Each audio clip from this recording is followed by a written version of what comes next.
If you enjoy a good story, you've come to the perfect spot. Hello and welcome to Mainly Facts. If you've missed any of these videos, this collection is ideal for you. You may watch this when you have nothing to do, want something to watch in the background, or just want some spare time. So subscribe to this channel and turn on the notification button so that the next time you can't sleep or want to pick up something fresh, you know where to go. Without further ado, check out the video. What's the most hurtful thing someone has ever said to you? Hey folks, quick content warning for this whole video. There are going to be a lot of stories dealing with emotional abuse and some that even address attempted self-termination. And so if you find yourself sensitive to these topics, this is just a warning to kind of, brace yourself, or you may even want to skip this video. Story 1. I had a theater teacher/director pull me aside after a show that I totally spaced a cue/line. It honestly was a super insignificant line, and the other actor improvised very well. And she straight up told me, "Putting you in this show was the biggest mistake I've ever made. You're a disappointment." She got fired 2 years later and went to jail for a couple of years for banging my best friend's cousin who was a 15-year-old student. I wonder if putting me in a play with one line was the biggest mistake she's ever made. I'm a theater teacher/director, and the comment your teacher said to you was and is the worst possible thing to say to a student actor. The student, a child, has worked on something for months and experienced a temporary moment of losing their train of thought. They already know they screwed up, so why twist the knife? When that happens with my students, I always say, who cares? That's live theater. You'll get it next time. I'm sorry that teacher said that to you. Edit, edited words for clarity. Edit 2. When a student messes up a line or something, I also praise them for their recovery and how they got back on track. So you made a mistake. Who cares? That's live theater. Look at how you recovered. You did exactly what you were supposed to do when it happened. Think of how many individual elements a person has to remember in a show. Be in your backstage place, on time for your entrance, wait for your cue, open the door, enter, take 3 steps to your left, notice the other actor, act surprised at what they say your line with the correct wording and inflection, grab your prop, etc. All of those things happen within 6 seconds. Now multiply that hundreds of times over the course of a 2-hour play. And you're upset you messed up one line? Pfft, who cares? I'm proud of you. Yeah, I'm sorry, no. Any theater director, especially in high school, who would say that is just awful. They shouldn't be doing that. It is part of school. It's part of learning. It isn't about, casting, future movie leads in every single particular role. It's about teaching those people, and mistakes happen. I've done a ton of theater in my life, and I have made some mistakes. I've flubbed lines. I've seen lines flubbed, and we fixed it on the spot, we ran with it. We figured stuff out. We had a laugh about it afterwards. It always happens. That's live theater. And that's part of the joy of live theater, is learning how to kind of deal with that stuff. So yeah, no, that theater director for that high school just sounds awful. Also because of being a creepy pedo. Story 2. You are nice, but damn, I have rarely seen someone as ugly as you. For context, teenagers, summer camp, I was 17. This guy was supposed to be someone I was getting along with quite well, the whole group, but we were a few beings always together. I was seated chatting with him, with the whole group, and he came to say that randomly. I wasn't even interacting with him. He said my name so that he could have my attention. It's like he needed to say it in front of everyone, and he didn't feel like he was saying something wrong, what is weird is that he wasn't even laughing. It's not like someone or some people were trying to make fun of me. It was so harsh that people were speechless. No one laughed at all. I think they were as confused as I was. I appreciate it no one jumped on after those what the F 20 seconds. They were all like, nothing happened. I am 35 and still remember this. Knowing how teenagers can be cruel, I hate this had a huge impact on me, but I remember people really tried to not make it a big deal. The group didn't fall into that crap, and they were between 15 to 17 years old. I think someone even said to the guy, "Are you being serious right now?" But I'm not sure. I was really trying to swallow the humiliation. Edit. I posted yesterday my night here just because I felt like it was not waiting for my answer at all. I woke up and saw your comments and was again confused why so many people gave attention to my post. thank you for your support. I feel fine today, and I know I am cute and, most of all, nice, funny, loyal, and people want to be around me. But your biggest weakness, being exposed in front of a group when you are 17, I think is something you never forget. Don't hesitate to share your story. I read all the comments. Also, just what an ignorant thing to say to someone. Beauty is subjective. No one, so this person didn't find you attractive, and they said it in that way. That to me says one thing. Their opinion should mean nothing to you. They have bad taste and they're a crappy person. Would you want a crappy, awful person's opinion on something else in your life at all? Like, oh, I wonder what this crappy, awful person's opinion is on, this food that I like or something. No, you wouldn't want to know what their opinion is on that because they suck. And you certainly shouldn't take their opinion on how you look, because I think you're beautiful. Story 3. Okay, so I've actually never told anyone this, but here goes. When I was younger, my parents were going through a very rough custody battle with me right in the middle of it. I lived with my mom, and my dad was very emotional and verbally abusive. He would literally interrogate me so he could have something to take my mom to court with. My mom fought like hell to keep me, and I wanted to be with her. My dad, however, thought otherwise. He would take her to court so many times. I've only ever been present once at these court sessions. But this one day, I forget what exactly was going on, we were at home and my mom was venting and she said, "I won't deal with this again," talking about court. "I'll just pack your bags for you and you can go live with him." I remember being very hurt, but I didn't show it. I felt like she didn't care what she would be sending me to, that I wasn't worth all the time she spent trying to keep me away from him. I questioned her love for me and if that love had faded. I remember it, but we haven't talked about it since. I don't even know if I want to talk about it. Edit, she never actually followed through with what she said. Story 4. You should do everyone a favor and kill yourself. Cut across for attention and down for results. A person who I called Dad at 12 years old. My dad killed himself a few years ago. My wife one day stopped shouting at me mid-argument and said really calmly, "You're the reason your dad killed himself." I walked out that day and haven't spoken to her again. I still think about what she said constantly. Edit, I wasn't the reason at all. He was on a cocktail of antidepressants and he left a note outlining some bad financial decisions and his divorce with my mom 10 years ago. So I know I'm not the reason, but I just can't stop thinking about what she said and why she said it. Your wife is a cruel person. You had nothing to do with what your dad did. Please try to stop thinking of that lie she said to you. She wanted to hurt you deeply and knew how to do it. May the next person you let into your heart be worthy of the warmth. This kind of stuff is just infuriating because you almost always can kind of assume that when a parent says something like this, and I've heard stories in my life about parents being like this, it is always them projecting their own crappy shortcomings as a person.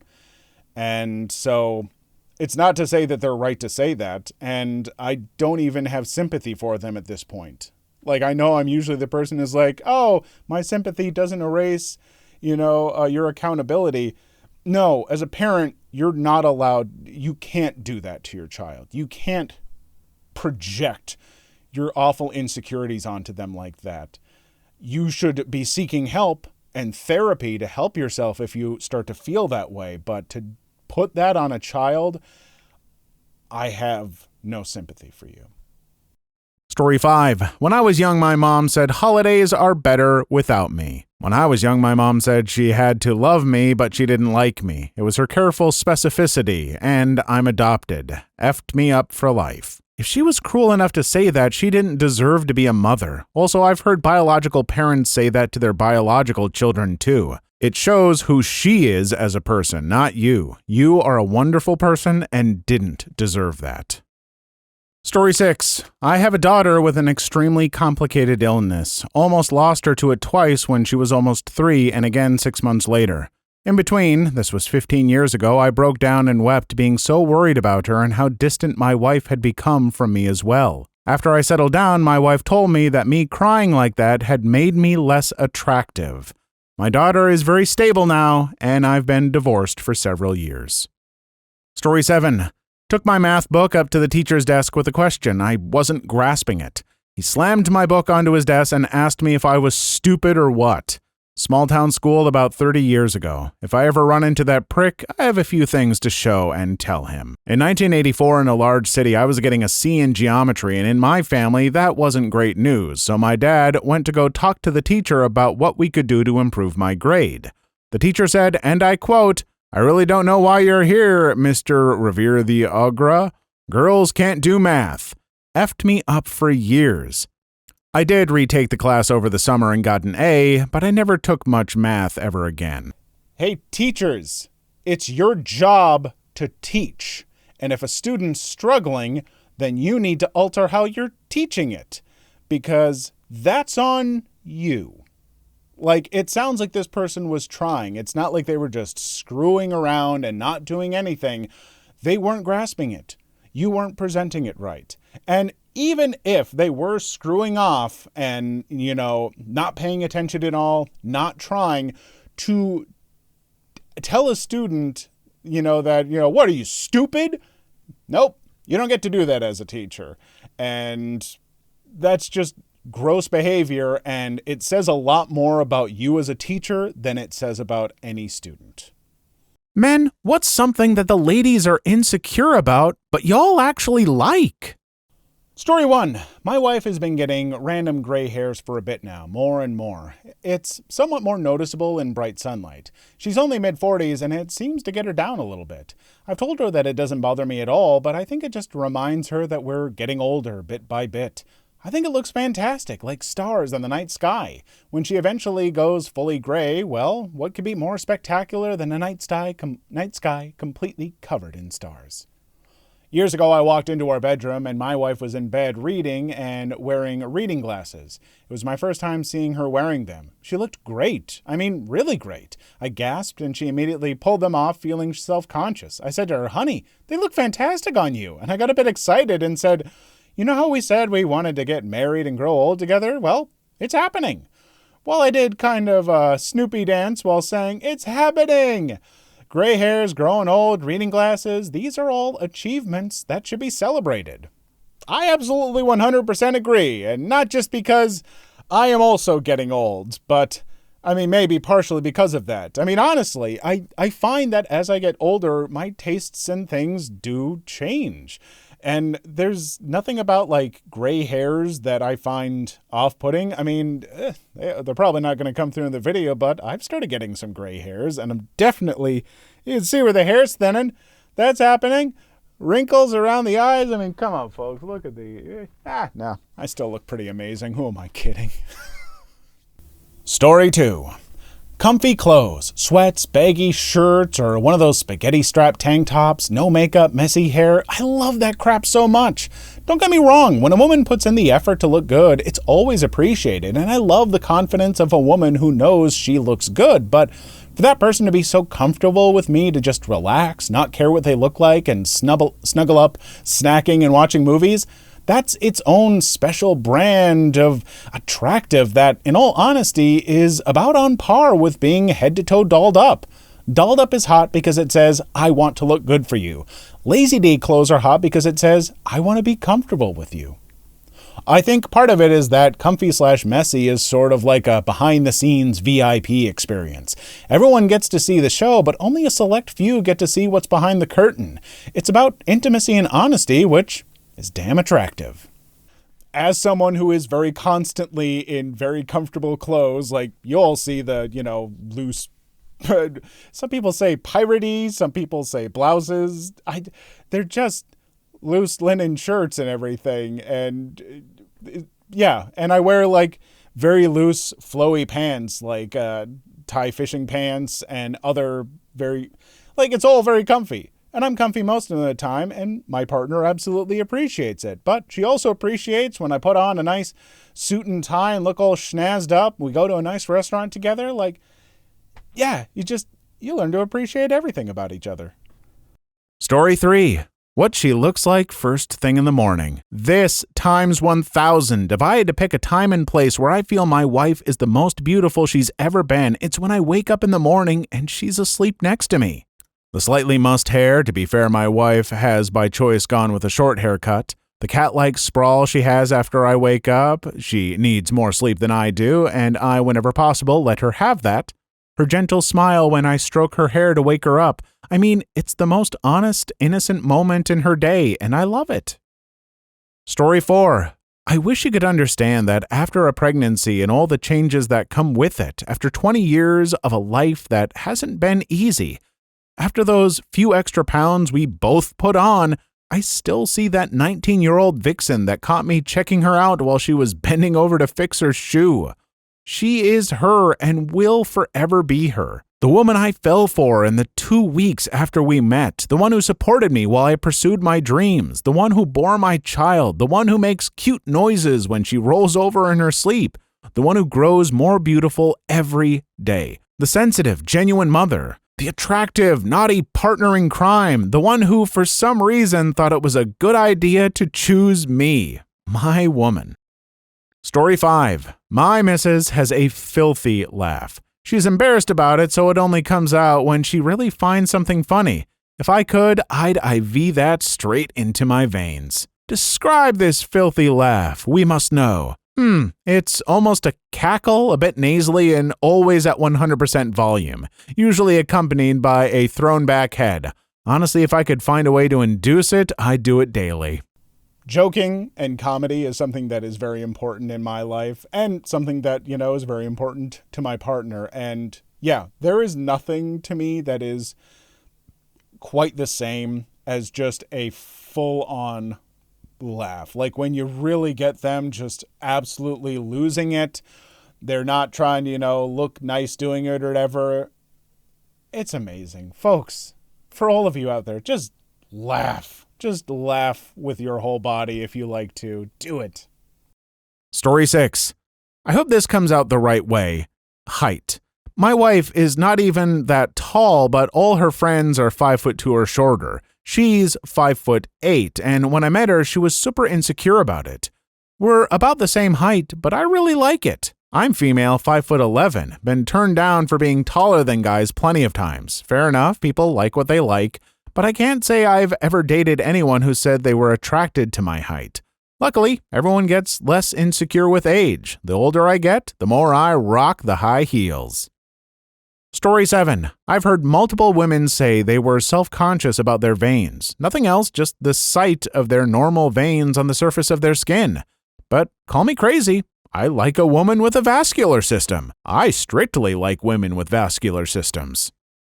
Story 8. The one I don't get is hiding/masking their real laugh. There's nothing more attractive than making a gorgeous woman absolutely lose her crap. The holding the sides, the little snort, it's just too cute.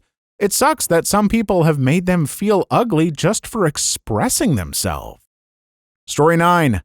The silly little sounds and goofy things they say and do randomly throughout the day. Could be singing or just randomly making sounds or narrating their actions. It's adorable and heartwarming that they're comfortable enough around you to do it, but if they notice you noticing, they get embarrassed, which is also cute as F. Story 10.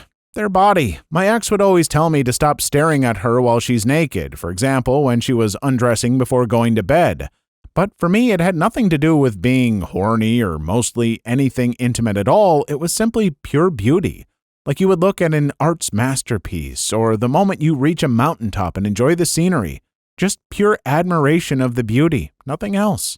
So I definitely understand where this person is coming from, but also there are things that, some people feel when someone's staring at them like that, it is almost objectifying them. And in fact, kind of some of the ways that you describe them, like an art masterpiece or something, is kind of objectifying them. And sometimes people want to be viewed that way on their own terms. I think most of the time people want to be viewed that way on their own terms. And so as much as you might genuinely, truly appreciate their beauty, and I don't think there's anything wrong with appreciating it, there is also, respecting how they want to be perceived at certain times. So it's a balancing act, and requires good communication.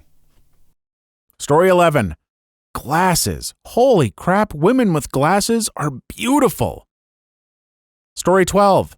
Freckles. Women hate them, but I've never heard a man say a bad word about a freckle. I've known my wife since we were 5 years old, and I had a crush on her when she was 13. She's a redhead with milky white skin and 10 million freckles.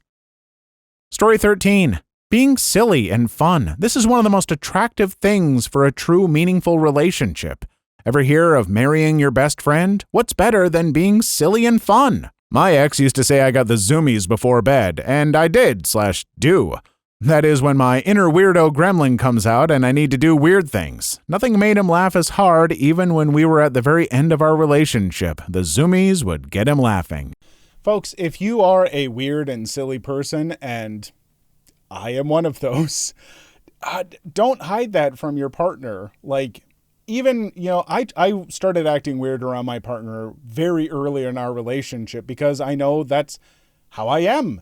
And I want a partner who's comfortable with that. And not only was my partner comfortable with it, she appreciates it and is goofy and weird in her own ways too. So yeah, don't hide your light under a bushel. You know what I'm saying? Story 14. Small boobs. I prefer them to big boobs, but big boobs are also great.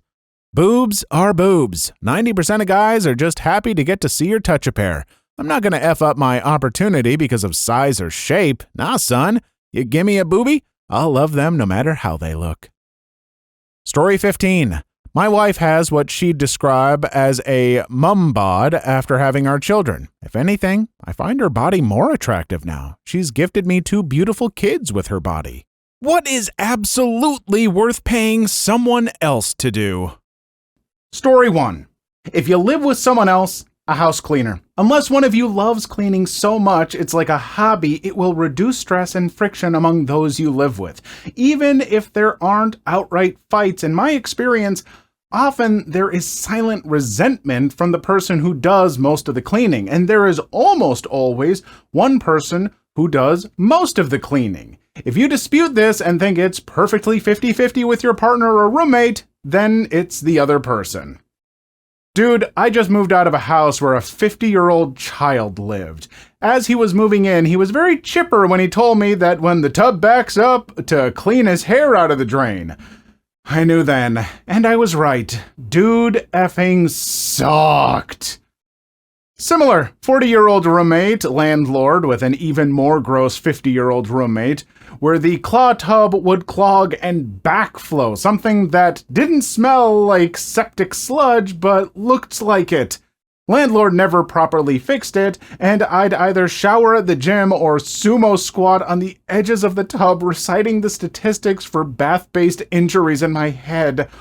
Then, for his 3rd anniversary, his girlfriend gave him the gift of forced cohabitation. She moved in, and while she annexed most of the house, she didn't actually insist on fixing the horrific plumbing issue, so the shower was just permanently clogged with 4 inches of backflow, something in the bottom of the tub.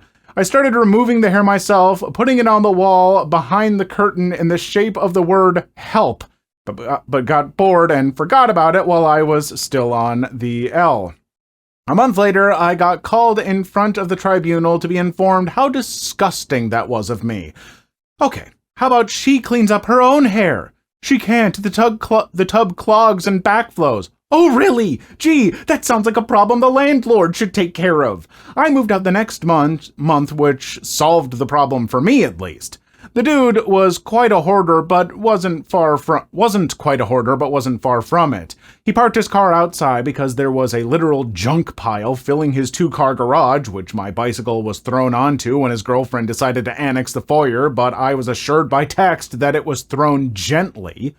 When I moved in, I'd been given 1 cupboard and 1 veggie crisper for my food. The other cupboards held food so old, I found a Campbell's soup can old enough to vote. And when I myself got fed up and cleaned out / annexed the fridge, I found 5 46-ounce pickle jars hidden among the condiments, all expired with expiration dates up to 6 years prior, and the one from 5 years prior hadn't even been opened. 5 trash bags worth of expired food, including a cheese plate with mold in colors I didn't know were possible, which my landlord walked in on me throwing out. Hey, that cheese plate is from February? It was August. At the same tribunal in the previous paragraph, I pointed out how chill I had been about so much BS, including the cupboard situation. Girlfriend, you liar, you also have that cupboard next to the fridge. You mean the sheet pan cupboard filled with decade-old Hamburger Helper and football jerseys? Can't explain the jerseys, but it's pretty obvious to anyone looking at me that I don't give a crap about sports ball, and I ate like a bodybuilder during a cut. Girlfriend's face shows anger, embarrassment, then anger again, looking at her boyfriend. Well, landlord said it was your cupboard. Did you forget that I'm the one who showed you the soup can? As I was literally in the bathroom, taking a phone pic of the literal piece of crap about the size and shape of a Hershey's Kiss left on the floor, which had clearly been noticed and wiped at, but only half of it, my landlord both blamed the 50-year-old roommate not present and denied the possibility it could be true because, he said nervously, looking at his girlfriend, he had just cleaned the bathroom, like his girlfriend had told him to. He decided the offer of a field trip upstairs to observe Schrodinger's poo. Holy crap! No pun intended, and that crap didn't sound holy, but that's a ridiculous roommate situation to find yourself in, and I'm very happy that you've gotten out of it, and I hope no one else gets into it, and I hope those folks maybe realize that the way they're living is not the healthiest, and they should try not doing that. That's wild. I do have to say, though, you've made a very good case for just how great it is to hire someone to do cleaning for you. In your case, it would probably be a better idea to hire someone to help you move out. Story 2. Moving. This a million times over. I'm too old for that crap, and I'm not even old. I'll pay someone gladly to do it for me. Yes, call the professionals. Nobody wants to help you move. Ever. True story, my husband was trying so hard to get me to date him, he showed up and helped me move. I had met him in a bar a few nights prior. He was drunk, made a butt out of himself, and I wasn't impressed. I had a futon I was selling back when Craigslist was the way to sell crap fast, and he responded. I told him if he would come get it, he could just have it because I was moving and I needed to be out in 2 days as my house had sold. He came over to get it, I opened the door and was shocked to see him there. I played it cool, acting like I didn't recognize him, but I was thinking, this is going to be great at girls' night. No way he's going to remember me. Well, he did, and he apologized for his behavior, then proceeded to ask me out properly. I said, no thanks, I'm good. He asked when I was moving, and I told him Saturday morning. He showed up Saturday morning with a U-Haul and 3 buddies at 7 a.m. with donuts and Starbucks. Moved all of my stuff to my new place and wouldn't let me lift a box. Stayed and moved all my furniture to exactly where I wanted it and set up my TVs, DVD players, etc. Once everything was done, it was like 7 p.m., so he ordered pizza to be delivered along with some sodas. He asked me again if I wouldn't reconsider a proper date, and after that I couldn't say no. I married him 18 months later. We were married for 8 years last month. He's never told me how much he had to pay his buddies for moving a 5-bedroom house at 7 a.m. on a Saturday morning for a girl they met like 2 minutes at a bar the previous Saturday when dealing with their drunk friend. He had pretty dedicated wingmen. Well, hey, look, moving out, here's good reason to do that. But also, what a sweet, touching story. Like, this could have gone in a creepy direction, but it didn't, and I'm very happy for that. So that's wonderful. I don't imagine I'll have a lot of cheerful, wonderful stories in this video, but I'm going to savor what I can. Story 3. Roofing. I was looking for this. My dad retired a couple years ago and he had a list of things he wanted to accomplish. A new roof was one of those things. I love him to death, but he's one of those guys who never wants to spend money on something he can do himself.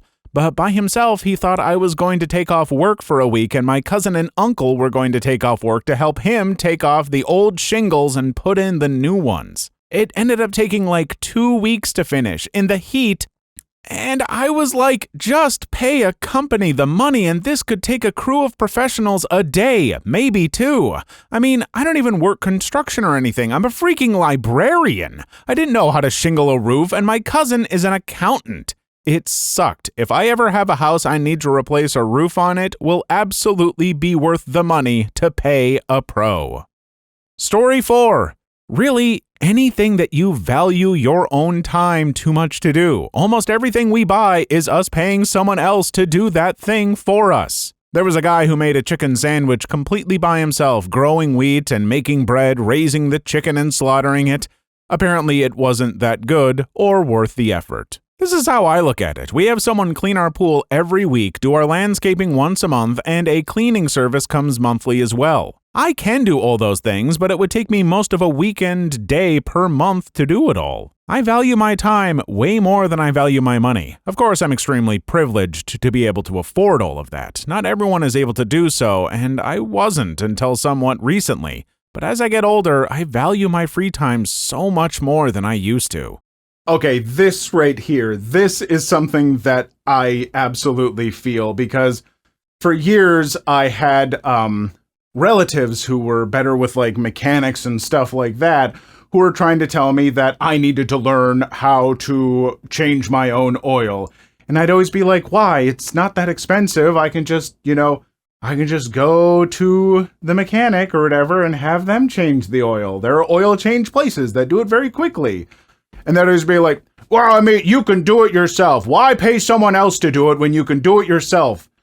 And I think the best response I ever came up with was, well, why do you buy groceries? You can grow your own food. Oh, is it because it's a hassle and you can easily just pay someone to do something that you don't want to do? Wow, what a novel concept. What are you sick of people constantly telling you? Story 1. But you'd be such a good mommy. No, honey, I would not. I am very sweet and nurturing to adults, so I get where it comes from, I do, but everyone in my family that gives birth on my mom's side, including my mom, suffered postpartum psychosis. And I gave this a lot of thought. I did. I was recently faced with the possibility that I might lose 100% of my fertility, so I had to ask myself some hard questions. During this time, I also had to take months of hormones. They made me absolutely effing crazy. Like, I literally cried because I spilled 2 drops of water on my shirt. I wanted to react violently. I did not, but the impulse was constant and strong when anyone annoyed me. And even after stopping the first round, it sent me into the most severe depressive spiral I've had in years. It lasted for 2 months after I stopped taking the medication. And a lot of people who know this part of why I don't want babies are like, well, you could adopt. Except I know I'm not stable enough for kids either. I hate noise. I hate messes. I hate cleaning up after others. And I'm an extreme germaphobe. I also hate sharing my time and my money. Literally every single thing I wrote out, I'd have to deal with having kids. I never want to be that parent that makes it obvious to a kid that I never wanted or loved them. There's a lot that goes into why I'm not a safe candidate for mommyhood, but no one wants to believe me. I recently got an implant and I'm hoping to ride that out until the end of my fertility window. And the disappointment some relatives have expressed is pretty frustrating. The implant was also given for health reasons. And if this isn't enough, I'm coming off a pretty severe case of caretaker burnout. I do not want to care for another living thing for a good few years. I'm in my mid-30s. That pretty much stamps out kids. I'm a good person, a really, really good person, and I know that. But I would not make a good mommy, and I know that too. ETA, thanks for your awards. I greatly appreciate them. Wow, if only every woman of childbearing years thought through the consequences of motherhood so thoroughly and honestly. Well done. I hate this too. I'm qualified in childcare, but I still don't think I'm cut out to be a parent for many, many reasons. My mom says I'm wrong all the time and tells me how I'll regret it and that it could fix all my physical and mental health problems. Like, that's a good reason to have a child. In the same sentence, she complains about how my sister never takes care of her children and how my mom has to be completely responsible at all times for them. I want to remind her that while I was trying to take my sister out of having her I was trying to talk my sister out of trying to have her first, second, third, and fourth accidental pregnancy, she was telling her that she should do it because abortion would be too hard on my sister's mental health. It's okay for innocent children to be traumatized by having a crappy childhood, but not my utter a-hole of a sister. Really wish everyone put in the thought like you did, deciding based on the child's benefit rather than your own. In my opinion, you're being a good mommy by choosing not to have children. You're carefully considering your child's well-being before they even exist, and that's what a good parent should do. It's so frustrating for especially women, but even men, if you say that you don't want to have children, because some people just will not take that answer. I have a story. In fact, here's story 1.5. Mr. Fact putting in a story. And it's 100% true. Maybe about 5 years ago, I worked at a store in Reno, Nevada. And I had a caretaker who was talking to me about well, hey, you're in your mid-30s. You think about having kids? And I told him, no, I have no desire to have kids. And he kept talking why? Oh, kids are amazing. Oh, you just don't know. And I told him, I'm like, well, I'm focused on me and whomever my partner is, I want to focus on my career, my voice acting, stuff like this, my creativity. And I don't think it'd be fair for a kid to have to put up with me not being around. And I wouldn't do as much of my stuff. So yeah, I don't have an interest in it.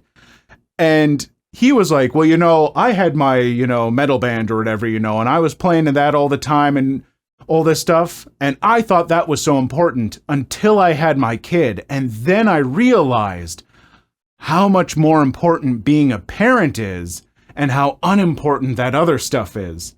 And hand to God, my response to him, probably one of the most clever things I've ever said, I just looked at him and said, well, yeah, but I'm talented. He was shocked. To be fair, I've heard some of his music. He was very talented too. It was right there and it was perfect. Story 2. Being told I'll fail while trying to quit smoking. 4 days so far. I've got this edit. Oh wow. Thank you. Going into day 5 strong. Edit 2. Thank you so much for the awards. I'm blown away by the amount of support that has come from this as well as the stories you all have. Congrats on 4 days. You do have this. Make it 3 more days and you'll be in the clear. Don't get me wrong, the cravings will still come around sometimes, but they get easier to fight. If you do happen to get a craving, keep yourself busy, do something that makes you happy, like a hobby or something, anything that'll take your mind off it for a bit. Just some friendly advice from someone who's been there a few times. You got this. Second, the first week is the hardest. The second week is the second hardest. The next 3 months are the third hardest, and the first year is hard. Just get through that first week and you can do it. And don't be afraid to take some pot to do it. The withdrawal is awful. I often say what most people need to quit smoking is a week where they don't have to worry about anything but not smoking. Yeah, no, quitting smoking is hard. I used to smoke in my 20s. I almost never smoke anymore. I might occasionally have a cigar, but regular smoking, I dropped it. But it's not easy. But just because it's not easy, anyone who's telling you that you're going to fail, screw those people. Like, that right there, they're contributing to possible failure. So just ignore those folks. There are so many things that you can do. Other people have had great recommendations. Sometimes for me, it was oral fixation. So I got these peppermint oil toothpicks. You can buy them online. They're not that expensive. Anytime I had a craving, pop in a little toothpick. You get some peppermint oil so you get flavor, keeps your mouth busy. It's great. A lot of options out there, and I hope that it's gone well for you or any of the rest of you out there who are looking to quit. Story 3. Newborn baby advice. People with easygoing babies don't get it. Some babies are more difficult than others. Trust me, you can't burp my child or calm him down at times. To my friends and family, just let me vent without giving me advice. We've tried it all. My son was in the NICU for 3 days after birth. He would just not nurse. My skin was tearing off from lactation specialists using pumps and trying to get him to latch on. Finally, they just gave him formula. Good to go. I got home and all the advice and breast is best comments made me want to run away. Baby was doing great being formula fed. He was a sweet baby, never had any problem with him. He's 20 years old now. He missed 2 days of school during the K through 12 years, so obviously formula fed babies are not sickly. Oh man, I was so there. Poor baby would scream until she was purple and hit herself in the face. It was so awful. My mother-in-law would literally push me out of the way when I'd go to my crying baby because she thought she had some magic calming touch and could show me how to soothe my child. My kid is 4 and I'm still not over that. Like, what a bee. In our case, it was a milk protein allergy and a special elemental formula calmed her down a lot. You've got this, and you'll get through it. Best wishes to you and your little family. Story 4. Why are you so quiet? Because I have nothing to say? Or maybe I don't want to talk to you? Because you guys are all talking so fast, by the time I get a chance to make a point, the conversation has shifted to 3 other subjects already. Reply, why are you so loud? They'll shut up real quick. Story 5.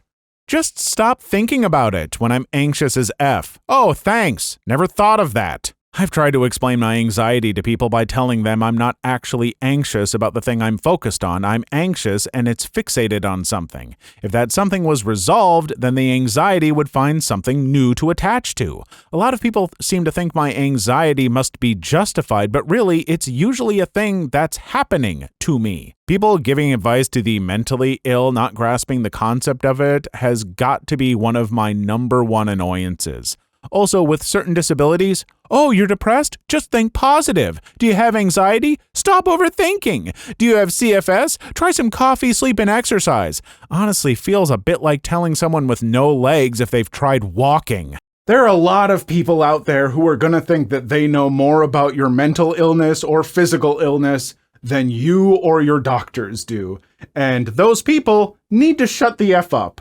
I'm sorry, folks, but you do. Like, if they ask for advice, or if you say like, oh, I've gone through something similar, would you like to know some of the stuff I did? You can offer help, but don't just start telling people what they should or shouldn't do, all that. Just no. What was the best relationship advice you ever got? Story 1. Discuss life goals, especially kids, and financial habits before you get married. If one person wants 6 kids and the other wants to be childless, that's not going to work. If one person has champagne tastes and spending habits, but you as a couple have a boxed wine budget, then that is a problem. More than one marriage has ended because one spouse is bad with money and refuses to live within their means.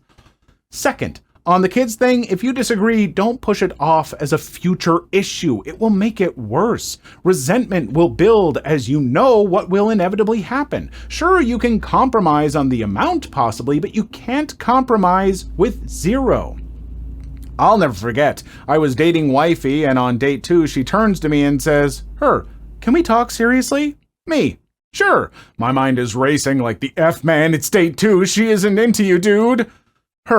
I like you a lot, like a real lot. I can see our relationship going deeper, but I don't effing do kids. Never have, never will. I'm not interested in crotch fruit. I hope you can handle that. If you can't, or you think for half a millisecond I'll change my mind, I suggest you leave and we can pretend we never met. Me.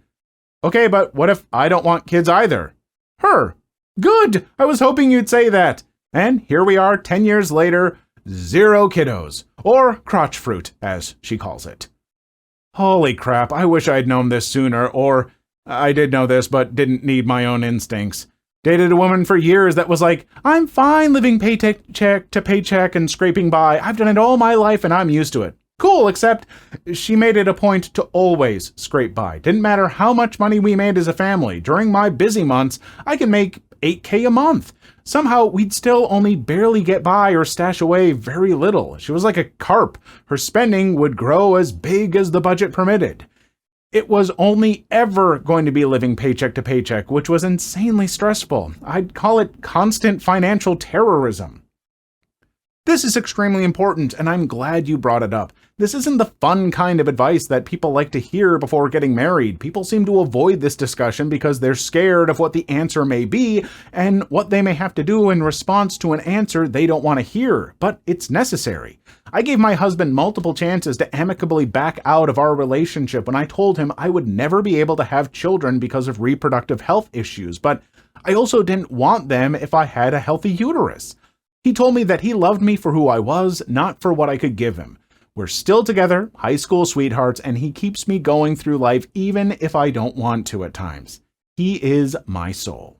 Yeah, folks, it's really important that you're on the same page for that stuff. I mean, financially, I think some of that stuff people can learn and adjust and grow to, have better spending habits, or worse, I don't know, whatever you two do best together. But when it comes to kids, that's important. And don't lie hoping that your partner will change their mind.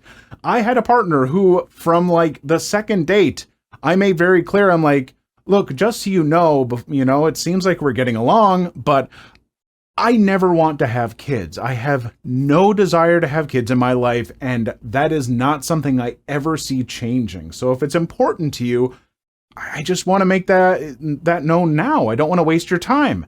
And she, they were very, very adamant that they were on the same page. Absolutely. Yo, for sure.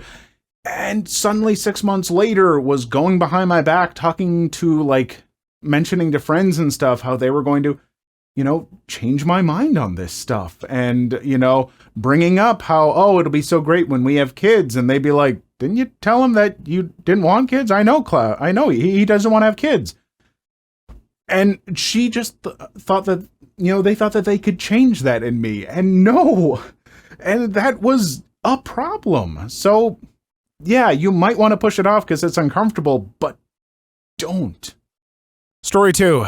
There is no reason to keep score. You are both on the same team. If one or both of you starts keeping score with things, it is time to evaluate the state of the relationship and why this is occurring. On a related note, all problems can be solved, but not all problems are worth solving. Similarly, you should always feel like you're doing more than half the work, partially because this way you're not freeloading off of your partner's work, and partially because your partner probably does 100 things a week that you don't see and may not even notice. Simple stuff like wiping out the sink, dusting a surface, etc. Be a steward of your shared spaces so your partner doesn't have to do it all on their own. Effing this. Holy crap, thank you for saying it. There is no such thing as a perfect 50-50 split because of the unseen tasks that every partner has. Do more than your fair share and your partner will notice. The way I've heard it said is that each person should be aiming for a 60-40 split, with themselves taking on the 60%. Always be looking for that one extra thing you can do to make your partner's life easier. If both people are doing that, then you've found the sweet spot. I think the notion you're getting at is more complicated because a lot of not keeping score scenarios can easily turn into disparities for what each person gives in the relationship and potentially concealing resentment. My wife used to have a big problem saying I didn't do enough chores. Every time she brought it up, I could name a dozen things I'd done recently. Her response was, "But you're not consistent." She seemed to mostly just be factoring in how much she perceived when she worked, and she perceives 100% of the work she does, and only work she noticed I had done, which is less than 100%. If I do the dishes after she falls asleep, put down insecticide in the garden, or take care of the baby while she works overtime, then these kinds of things tend to not get noticed very accurately. We didn't work out because of her leading a long-distance double life with another man, but I'm trying to learn anything I can from that whole debacle so that I'm not bringing any dysfunction on my part into the next marriage. I think keeping a reasonably accurate but more importantly cooperative account of who does what and who is paying for what is actually very important. It's when divvying out chores or paying bills is done combatively that you have a problem. When you're doing it cooperatively, then it's good communication that leads to better equity of work and finances. Less, you don't do anything around the house, you're a bad spouse and need to do better, and more, I do 70% of the chores, and I'd like to sit down with you to try to figure out how to do this more evenly. I think there's a middle ground here as far as, like, keeping score. Like, yeah, don't keep score. Don't be like, oh, I keep doing all this work and they're, not doing as much, and, that's not healthy. But as the last commenter said and everything, also be forward about discussing these things. If something is weighing on you, you should, I keep on saying it on this channel, communicate. You need to communicate with your partner. You need to be able to say, like, look, I feel like, I'm taking on a lot of these little things. I'm wondering if there's a way that we can balance things, whatever. however you're going to do it, open communication is really important. And yeah, but at the same time, don't hold weird grudges with your partner. They're your partner, not your opposition. Story 3. Practice active listening to understand each other better. What would active listening look like? Engagement. There isn't a movie in the background and you're not on your phone. This is the thing you're doing right now. Nonverbals. You're nodding. Your body posture indicates you're listening and following along. You're making eye contact. Verbals. Just because the other person is talking doesn't mean you're not active. Say small phrases that show them you're listening and enjoy hearing it, like, "Oh wow, seriously?" or "Oh, good point," or "I see." Stuff like that. Reflection. A lot of people are just dying for their opportunity to talk. If you reflect back on them, it lets them know you're hearing them and you want to know more, and it opens them up more. "That must have made you really mad" is a good reflection. "You must feel heartbroken. I would feel devastated too." Something that labels the feelings they're having, which they may not have done internally yet. "What happened next" is a good door opener to let them know you still want them to talk and you're here to listen. Empathy. Chances are someone opened up and talked about something challenging. "I'm so sorry that happened to you" can go a long way in building a connection through empathy. "Wow, this is so much. I don't even know what to say, but thank you for sharing it with me. I'm sure this was hard." Works well too. You don't need to be coming up with solutions. Saying, "I don't even know what to say" is a fine response. Story 4. I don't know if it's considered relationship advice, but when I was around 14 and had my first serious relationship, I went to go see my girl in the evening. Before I went out the door, my dad stopped me and said, "Son, there's one thing that you should know, and after I tell you, I'll shut up about it.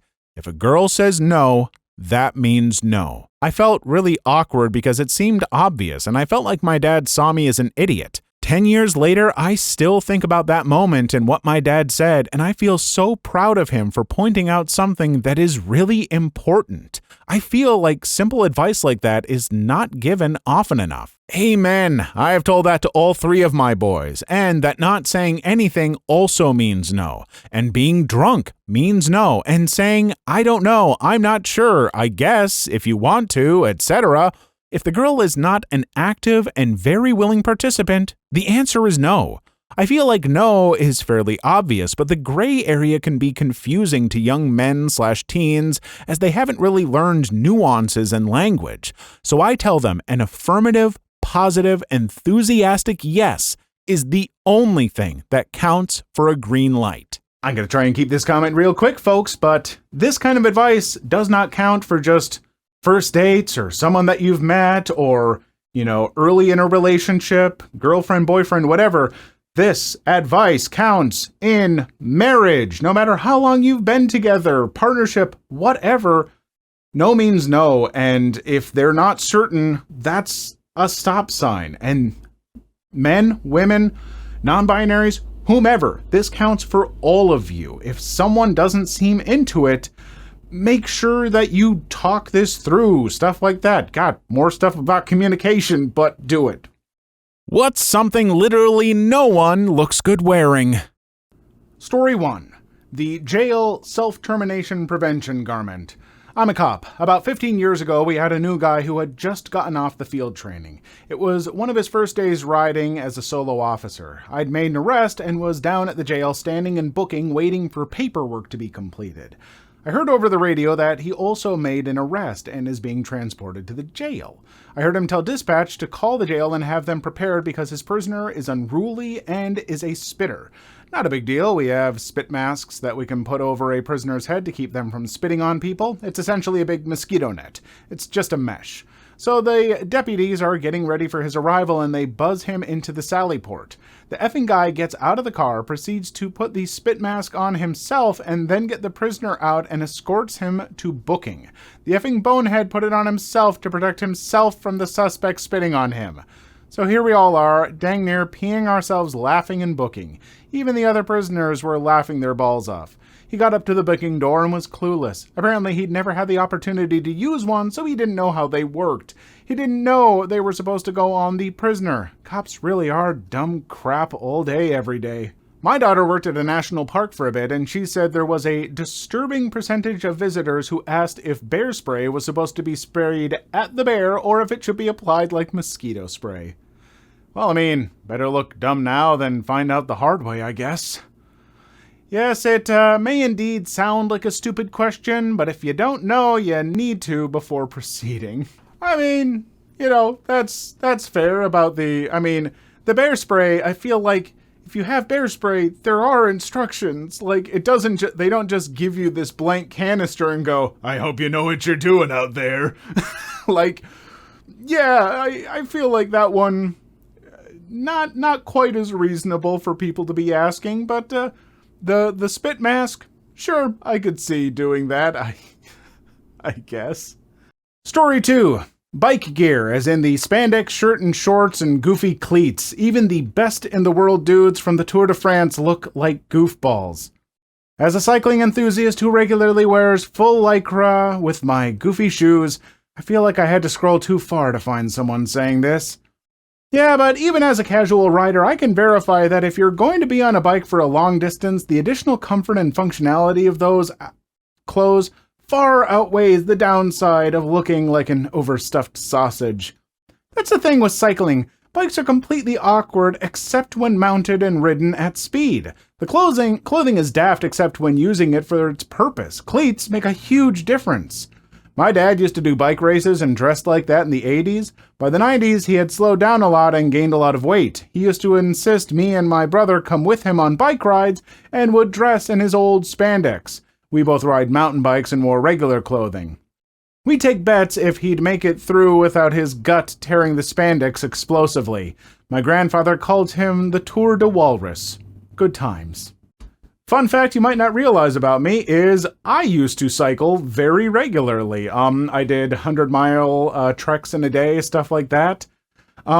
Tons of fun. I don't do it nearly as much anymore. I fell out of shape. I've now gotten back in pretty decent shape, but I don't know. I live in, the Minneapolis now, and it's a bike-friendly city, but not the kind of biking I'm used to. But I did wear those clothes. Oh, yes, I did. So if you think I look goofy wearing the stuff that I do now, just imagine me in that. Story 3. Those ridiculously large Oakley shades. Like, F you, man, you look like a jackbutt. They don't fit your face. We get it. You made your mom spend $200 on those idiotic-looking things so that you could look cool for your friends. But you don't. You look like an idiot. Get some shades that fit. Those and pit vipers. Ah, yes, the DUI of the face. I like pit vipers because of the fact they look so ridiculous. They're also good at keeping the wind out of my eyes when I'm on my motorbike. They look stupid if they're not being worn for the purpose they're made for, otherwise they're a smart purchase. We had a guy at work who wore them on his forehead at night. He's a spoiled rich white boy whose parents pay his rent. First time I saw him wearing them, I burst out laughing thinking he was playing around. He stopped wearing them around work after we gave him a hard time. Little chump used to bring his Yeezys to work and place them on a chair of their own, not actually wear them, just display them.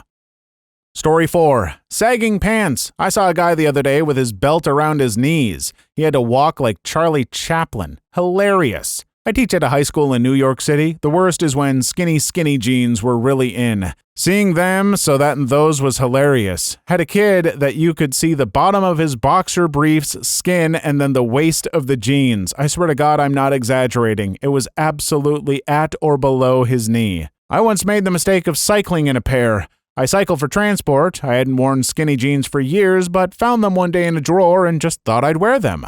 I rode to a friend's house to borrow a pair of tree pruning shears.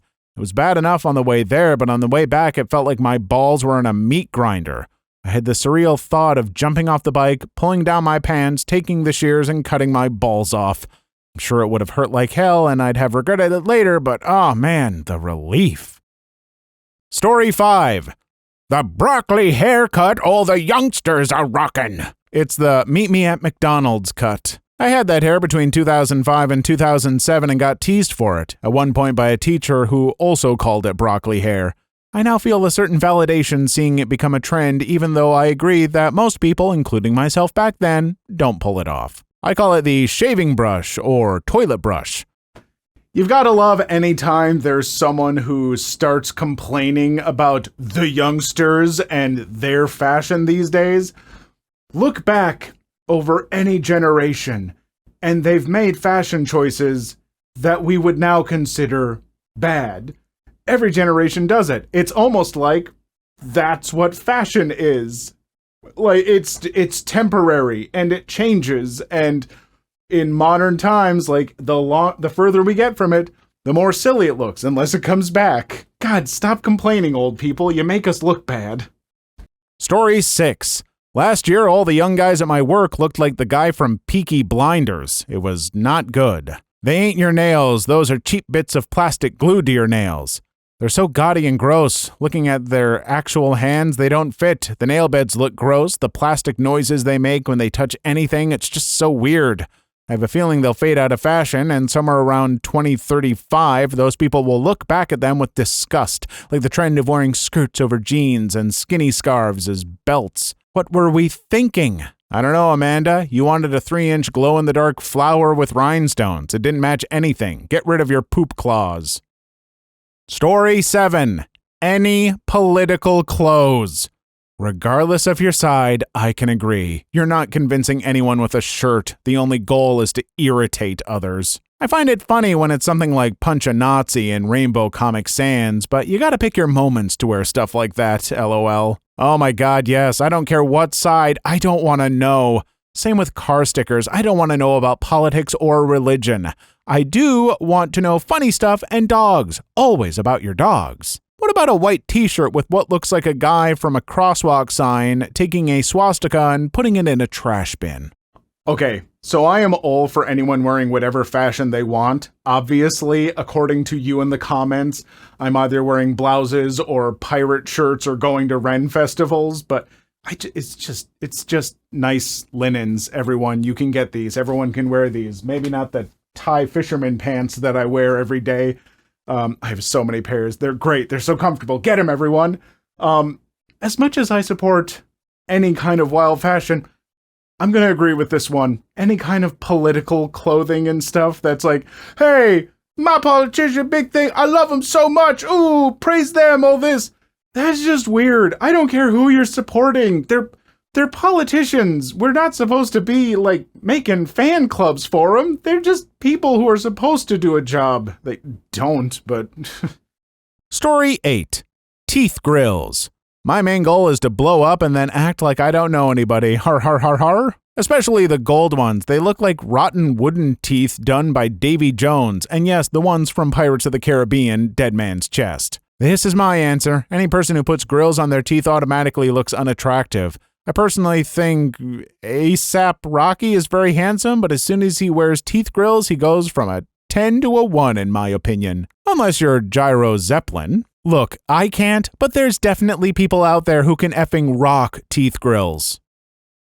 Story 9. Those cones that dogs wear after surgery. Okay, I almost agree with this, except I immediately pictured Iman in some freaky sci-fi outfit with a dog cone and thought, oh, that'd be cool. Please leave your story in the comments. I would love to make a video on them in the future. Also, don't forget to like and subscribe.